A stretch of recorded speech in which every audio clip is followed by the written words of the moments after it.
大家好，我係貓哥。上一集咧就講咗呢個越野賽車啦，咁已經預告過話今集又會翻賽車嘅世界啦。咁呢一部車其實就係 Super GT 嘅 GT-R R35嘅，咁係由 Mini GT 推出啦。上一次其實已經介紹過一架寶馬啦，咁今次呢部 GT-R 咧又有咩咁巴閉呢？咁我哋一齊嚟睇下啦。記得喺影片開始之前咧 CLS 我啦。Condor Racing 咧同日產自動車大學合作啦，喺2019年 Super GT 中登場嘅。咁憑住佢哋優秀嘅成績咧，得到極大迴響啦。無論係 GT300或者係500個組別咧，亦都相當唔錯嘅成績啦。GT300個組別咧就交由呢個 GT-R R35啦。咁但係500個組別咧就會交俾 Fairlady 嘅。佢哋兩架車都會喺唔同嘅領域入面啦。講翻今次呢部56號車啦，成個2022嘅 Super GT 賽事入面咧，雖然遇到一啲唔少嘅阻滯啦，但係最終咧亦都攞到呢個冠軍嘅寶座嘅。喺車手嗰方面啦，會由呢個藤波青斗以及富有呢個 GT500嘅經驗嘅 Oliveira 嘅一個外國車手啦去負責啦。兩個都相當之唔錯嘅優惠車手嚟嘅。好啦，咁我哋一齊睇下成架車嘅整體結構啦。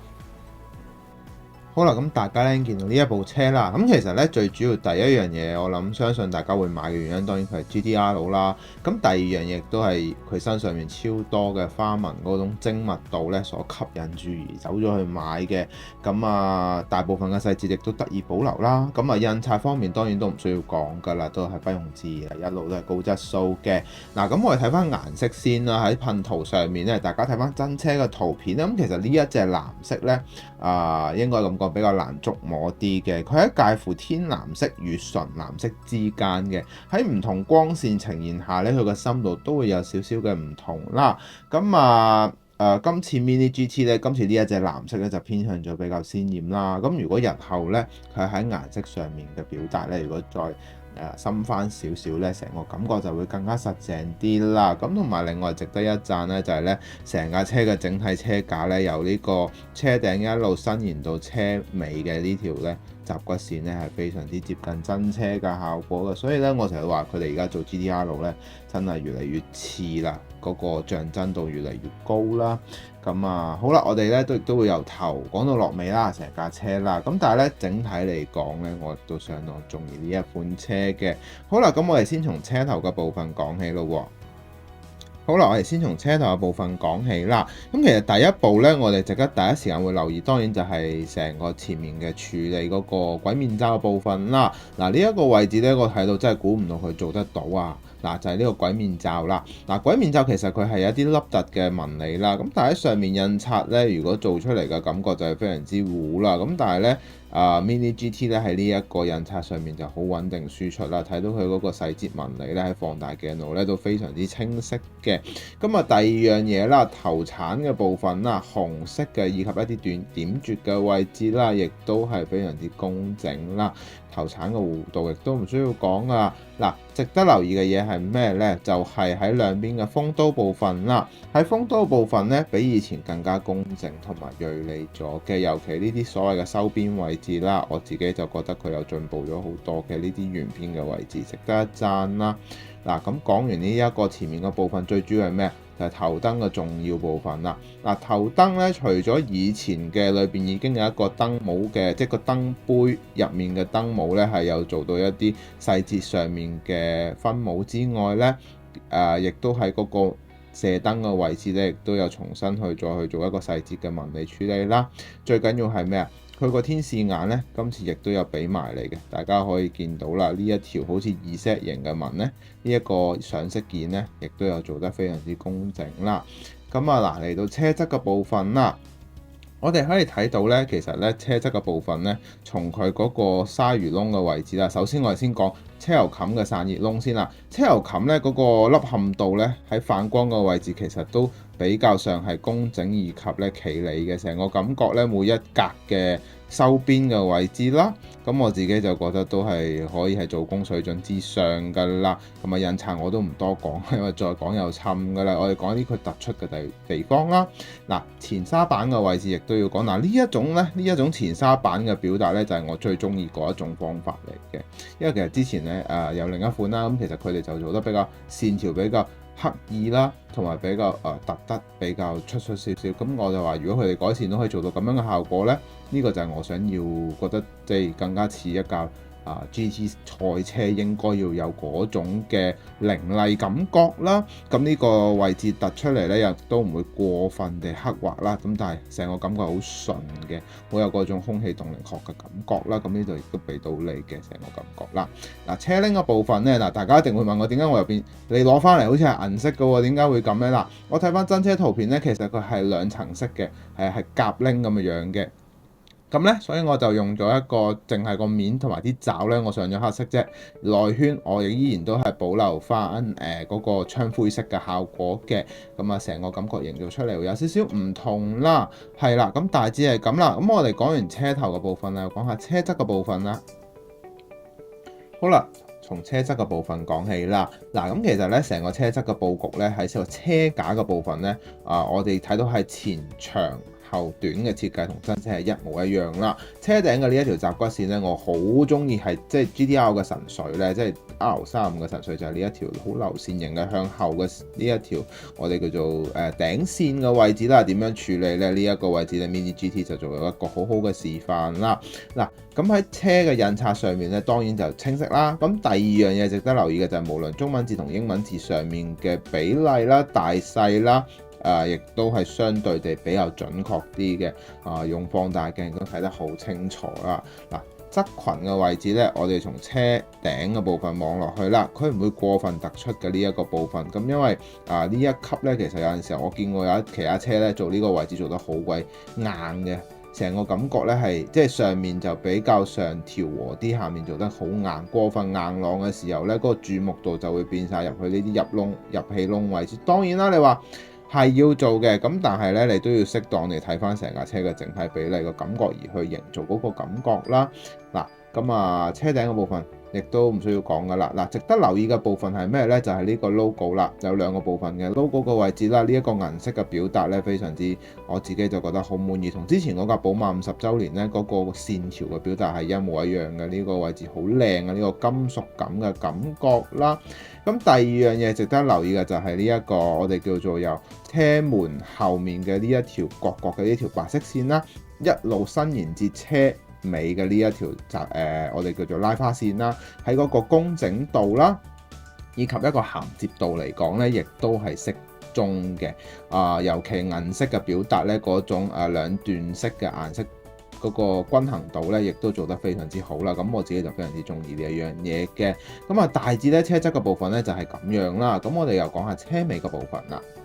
好啦，嚟到車尾嘅部分啦。咁其實咧，我終於見到一樣我好想見到嘅嘢，就係呢四盞圓形嘅燈啦。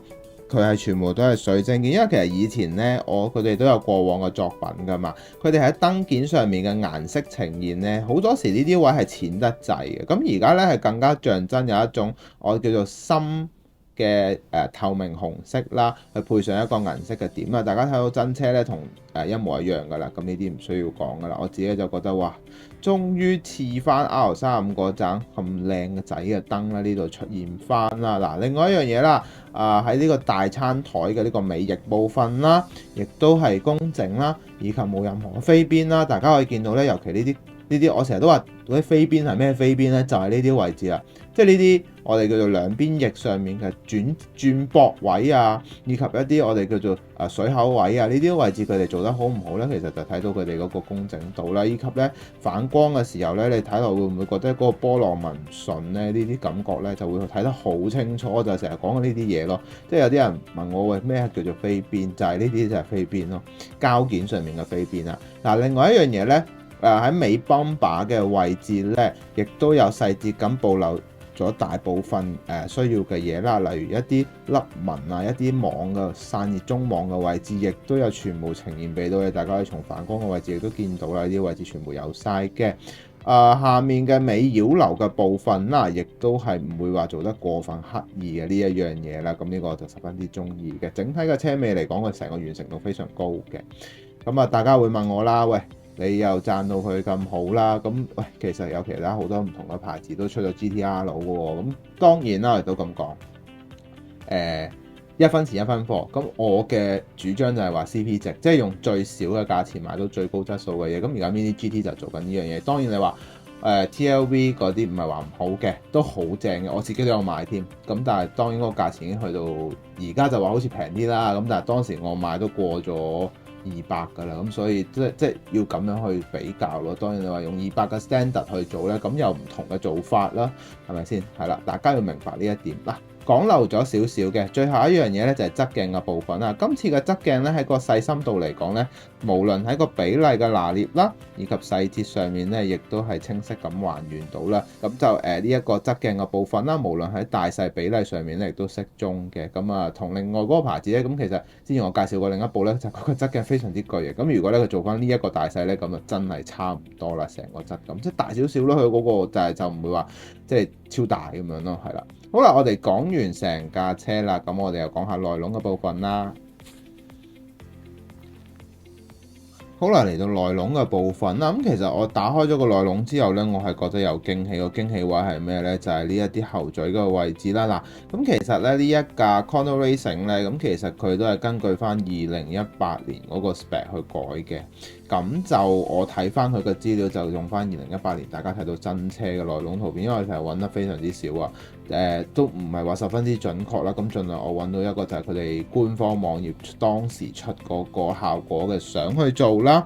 嗱，咁其實呢，成個感覺車架係呈現咗一種金屬槍灰色嘅效果，大家會見到啦。我做咗一個簡單嘅上色啦，內部嘅結構亦都有細節咁暴露到，例如嗰啲後嘴位置啦、喉管啊，咁呢啲位置呢，其實我冇諗過佢有加翻上去啦。中控台嘅位置呢，我亦都做咗一啲輕微嘅上色啦，以及各樣嘢啦，等大家可以睇到嗰啲五顏六色嘅掣啦。咁呢一啲地方其實我係就咁點咗上去嘅，即係唔係話真係好難，因為本身已經佢做好晒嗰啲一點點突出個位置，你輕輕掂落去就已經得啦。最後軚盤嘅位置啦，亦都係有做得非常之靚嘅。咁最後一樣嘢我就加咗個防撞網啦。咁大致係咁啦。今集嘅可購買指數呢，我會俾佢9.2分啦。除咗顏色上面有需要少少嘅修正之外呢，基本上你眼見嘅所有嘅位置應有盡有啦，以及一啲細節嘅紋理全部都俾晒你嘅。而且我覺得有驚喜嘅位置喺內籠嘅全演繹部分啦，亦都詮釋得非常之好嘅。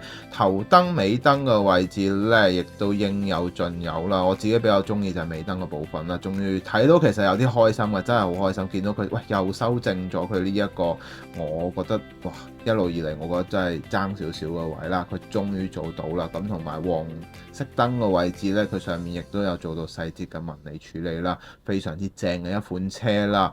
咁係咯，大家有興趣可以去買，我見到仲係好似輕鬆購買階段嚟嘅，係啦，咁大致係咁啦。好啦，我哋去做總結啦。好啦，咁呢就呢輪啲車就一次過介紹晒啦。咁其實嚟緊好似話呢係會有嗰架 BBR 嘅，即係我期待已久嘅 GT-RM 啦。咁同之前嗰部有咩唔同呢？咁到時真係睇下就知㗎啦。咁另一樣嘢亦都好似話 FL5 啦，咁有啲朋友咧都叫我開嗰部 Pod Race 嘅 FL5 嘅，咁我諗住等埋先，我等埋睇下覺得邊一部值得買咧，咁我都會買翻嚟同大家去做開箱啦。咁最後一樣嘢啦，咁如果你覺得呢條影片好嘅話咧，記得要俾個 like 我啦，最緊要係俾留言話俾我知你嘅諗法啦。咁最緊要係訂閱我個 channel 啦。咁就係咁啦，咁我哋下集見噶咯喎，拜拜。